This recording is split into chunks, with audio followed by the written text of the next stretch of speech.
Every home has a little man in a cupboard. And his door shouldn't ever be opened.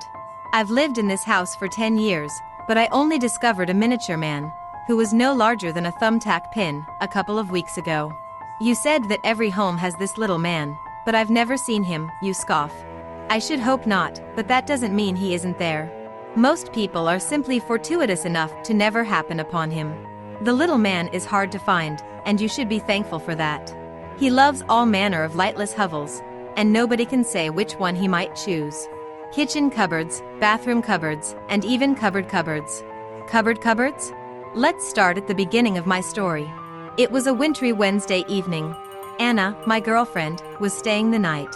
There was little to no appropriate food in my flat, apparently, so I was rummaging through kitchen cupboards for a snack that she might enjoy.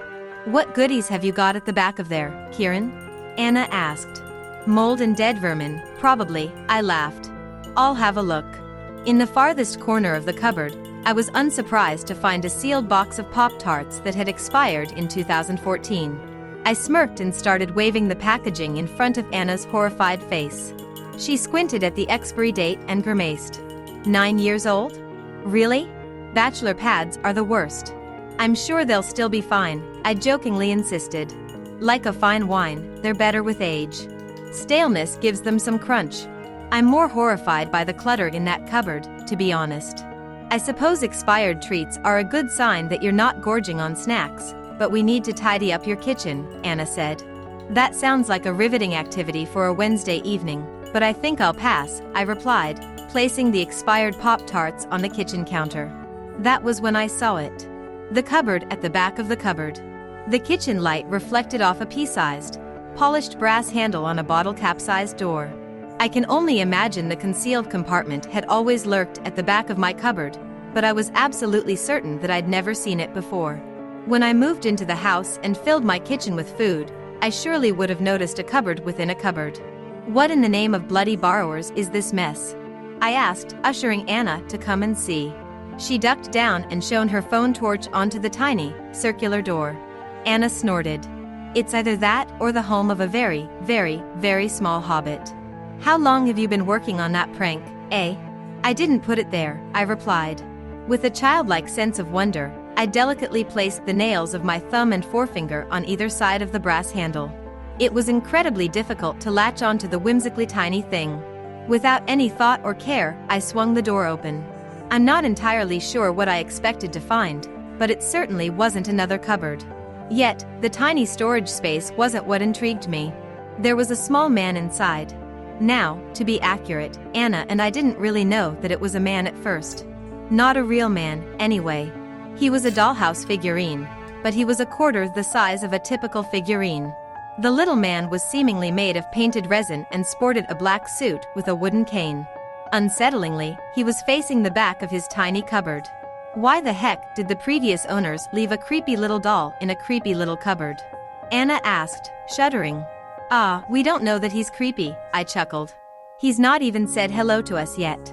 I pinched the figurine's head between my nails and twisted him around to face us.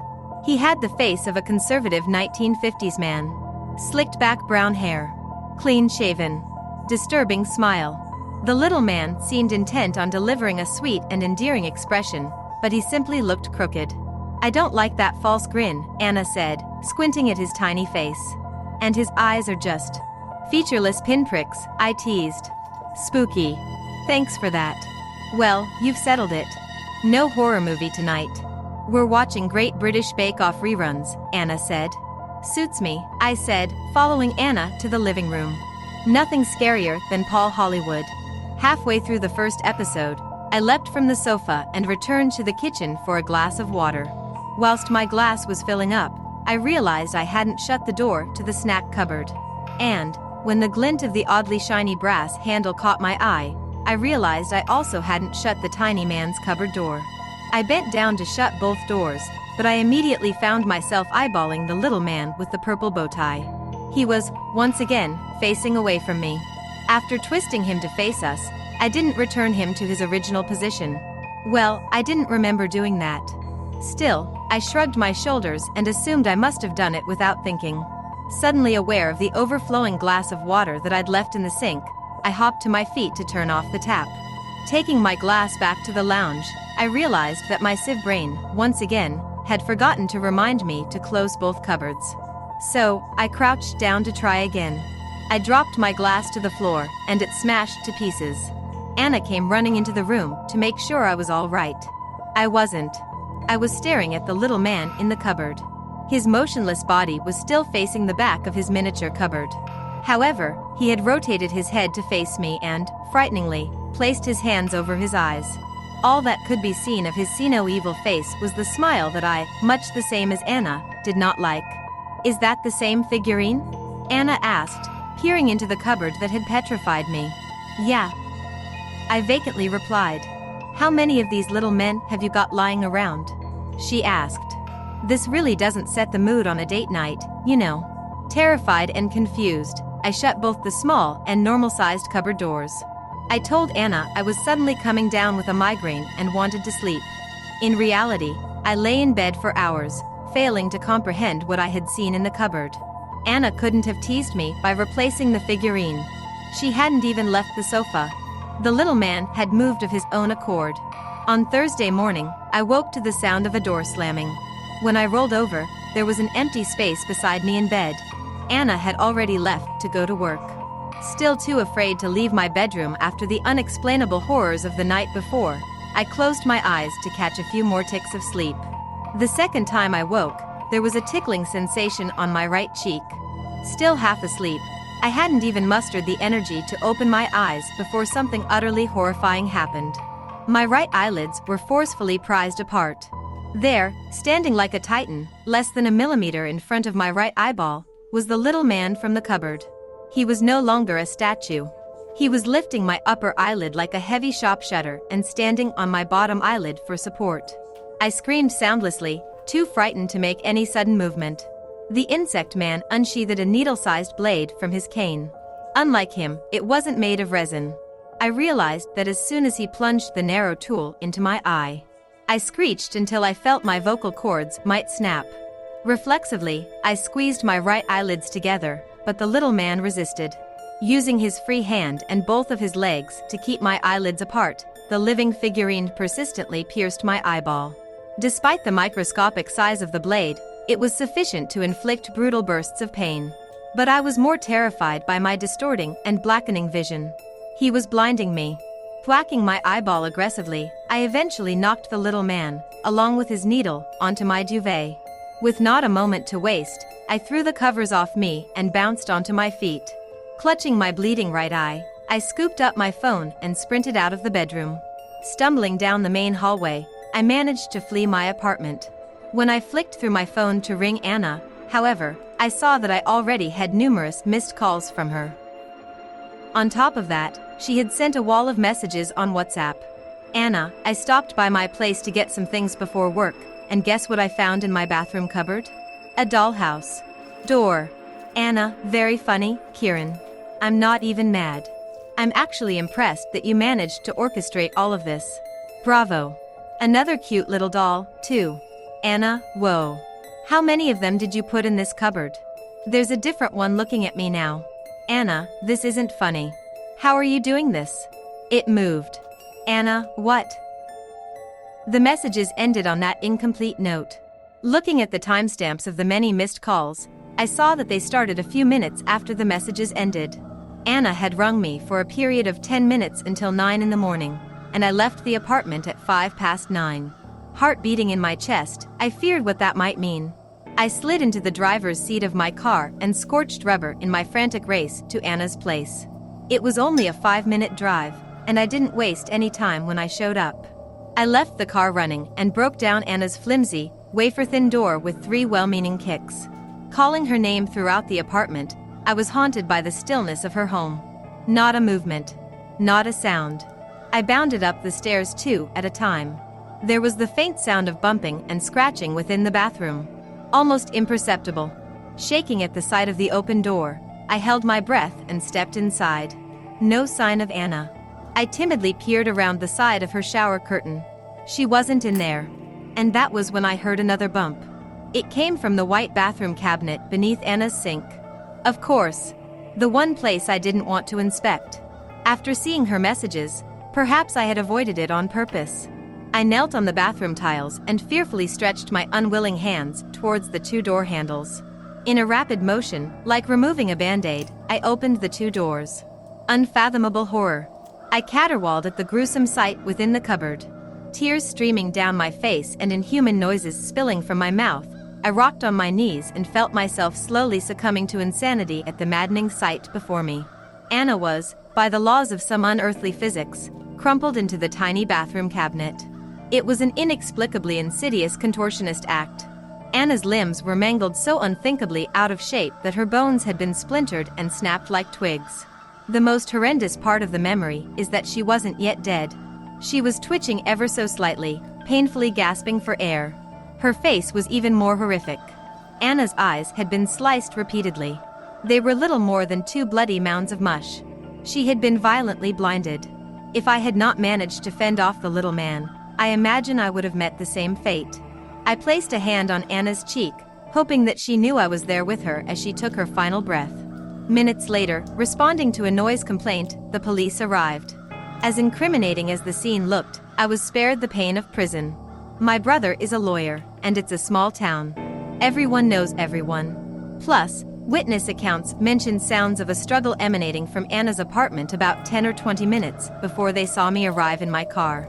People believed that the killer fled before I broke down the door. They're not wrong. They just couldn't possibly believe the full truth. Anna's parents held a small memorial ceremony at their house last night. Why am I mentioning this? Why isn't the story over? Well, Anna's father commented on finding something in a cluttered cabinet. A dollhouse man. The figurine was sitting on a pile of old books. There was no minuscule door that I could have warned Anna's father to avoid. It was too late. The little man was in the middle of the vast, empty storage space. He was looking away from us. You know to avoid cupboards, but no cupboard can safely be opened.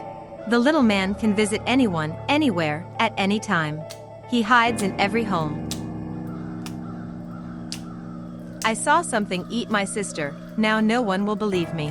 Yeah, pretty messed up, right? This might be the only place people will believe what has happened to me and my sister. My name is Connor and I'm 16 years old. I haven't seen my little sister Carly, 13, in 3 months. It all started on a Friday night. My sister was due to go off to summer camp for 6 weeks the next day. She seemed really excited and would be smug with me, as I was working for my summer. I mean, I didn't mind. I was just thinking about all the cash I would make. I never really liked going to camp anyway. My parents were going to leave early in the morning to drop her off. I had decided that I would have one last bit of fun before she went. I was going to sneak into her room, hide in her closet, and jump out on her when she came in. It was late, maybe about 10:30. She was in the study with Mom and Dad, packing the last few things. I had gone to bed earlier stating that I was sick. Of course Carly stayed well away from me. She didn't want anything ruining the start of camp. I made it look like I was in bed, with a combination of pillows and an old Halloween mask with a similar hair color to mine. If anyone checked, it would look as if I was asleep. I crept across the hall over to my sister's room. I left the room in darkness as I placed myself into her closet and shut the door. A smile brandished across my face as I thought how brilliant this would be. It had become a game on how much we could scare each other over the years. I thought that this was going to be perfect, the best one yet. After around 5 minutes, I heard her say goodnight to our parents and make her way up the stairs. She strutted into the room. You could see the excitement in her movements. She then stopped. I thought she had noticed me. She couldn't have. I didn't make a sound and I could only see her through the wooden paneled door. Her expression changed in an instant to an emotionless stare, her arms now by her side. She walked slowly to the middle of the room. She slowly laid her back on the floor. I was just about to jump out when I heard what sounded like floorboards creaking from the corner of the room. I couldn't see anything. My view was restricted, but the room now felt bitterly cold and silent. I saw a tall humanoid figure emerge from the darkness. It was a deep red color with visible muscles and veins, as if it was a result of someone being skinned alive. It glided over to Carly. Its long arms with elongated fingers swayed, nearly brushing the floor. Its large flat feet, each equipped with 4 talons, stopped behind her head. It crouched down. I could see its terrifying face. Its sharp eyes almost looked like that of a lizard. Its nose was nothing more than a small mound with 2 large holes. Carly was frozen solid as it opened its mouth, exposing what looked like hundreds of razor-sharp teeth. I was in shock, covering my mouth with my hand trying to mask my now irregular breathing. My heart pounding against my chest, it felt so loud I was sure it would hear. Its jaw seemed to dislocate itself like that of a snake as it smothered its mouth over my sweet sister's head. I should have done something, should have attacked it, but my body was stiff. I couldn't move even if I wanted to with my back pressed against the icy wall. This thing was now up to the top of her torso. I closed my eyes as tears ran down my face. This was the last thing I remember. I must have blacked out or something. I woke the next morning, a crumpled mess at the bottom of the closet. My eyes stuck together with the tears of last night. I slowly opened the closet door as I was shrouded in sunlight. The room was empty, only a few clumps of my sister's hair where she was laying remained. I went into my room, my decoy still in the same position as where I had placed it in my bed. I wearily walked downstairs calling out for my mom and dad. I was answered only by my own echo. I got my cell out of my pocket, only 5% battery. I called each of them one after another, nothing. I was still a mess after what I had witnessed last night. That thing was on a loop in my mind. I went back into my room and spent the next hours calling my parents. 3 hours later my cell began ringing. I nearly jumped off my bed, it scared me that much. It was my mom. I said, "Where are you? You need to come home now." She said back, now concerned, "What's the matter?" "We have just dropped off your sister." My face now drained of blood. She's alive?" My mom came back confused. "Of course, darling. What do you mean?" I responded in disbelief, "Nothing. I'll speak to you when you get home, okay honey, bye." The line went dead. I sunk my head into my hands. An hour later I heard the door open. My parents were back. I ran up to them. I blurted in a frenzy, "How was Carly? Is she okay?" My dad said she was fine. I then proceeded to tell them both what I saw last night. They both looked at me like I was crazy, like I was sadistic. I tried so hard to tell them it wasn't my imagination. I showed them the decoy, the hair in the floor, the closet I was in. My pleas only met by anger and the words, "Don't make such horrible things up, boy," by my dad. I was getting barely a couple of hours sleep in the weeks after. The job at my uncle's store my only escape from the flashbacks of that night. 2.5 months have now passed and Carly was due to come home 3 weeks ago. When I asked my parents why they hadn't gone to get her yet, they just said to me that she met a friend at camp and was staying with her for a couple of weeks. I have been trying to call her cell constantly, her voicemail now full. School starts next week. She was supposed to be home from her friends 2 days ago. My parents have been trying to get me to go to see a psychiatrist as I won't stop saying what I saw. I have been refusing, stating that they are lying to me. They don't seem concerned at all. I constantly ask them when she is home. All they reply with is, "In a few days." I know what I saw. It happened right in front of my eyes. I now have the horrible feeling that I will never see my sister again.